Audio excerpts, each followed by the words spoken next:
Hi friends, ఈరోజు మా wife అయితే నా కోసం చపాతీ రోల్ అయితే చేస్తుందంట. ఎట్లా చేస్తుందో చూపిస్తా చూడండి మీరు కూడా. ముందుగా కలిపి పెట్టుకున్న చపాతీ ముద్దనైతే తీసుకొని చపాతీ లాగైతే చేసుకుందనమాట. ఇంకా దాన్ని తీసుకొని 4 పక్కలైతే కట్ చేస్తుంది. ఈ విధంగా మనకి స్క్వేర్ షేప్ వచ్చేలాగైతే చేసుకుందనమాట. ఇంకా అదేవిధంగా దాంట్లోకైతే స్టఫింగ్ అయితే చేసేసింది. మామూలుగా ఆలు కర్రీ అయితే దాంట్లో స్టఫింగ్ అయితే చేసిందనమాట.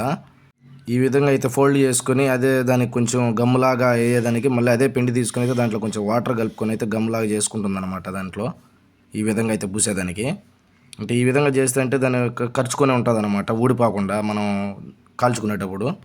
ఫైనల్గా మన కోసం చేసిన రోల్ అయితే రెడీ చేసిందనమాట. ఇంకా వీటి మీద ఆయిల్ అయితే పూసుకుంటా ఇదిగో ఇవంతా స్టవ్ మీద మామూలు దోసపినం లాంటిది అట్లాంటిది పెట్టుకొని దాని మీద అయితే బాగా రోస్ట్ చేస్తుంది అనమాట, కాలుస్తుంది అనమాట వీటిని. ఇంకా ఫైనల్గా మన అయితే చూడండి ఎట్లా ఉందో. నేనైతే ఏదో ఒక కేక్ లాగా అయితే కట్ చేసుకొని సాసులో ముంచుకొని తింటున్నా.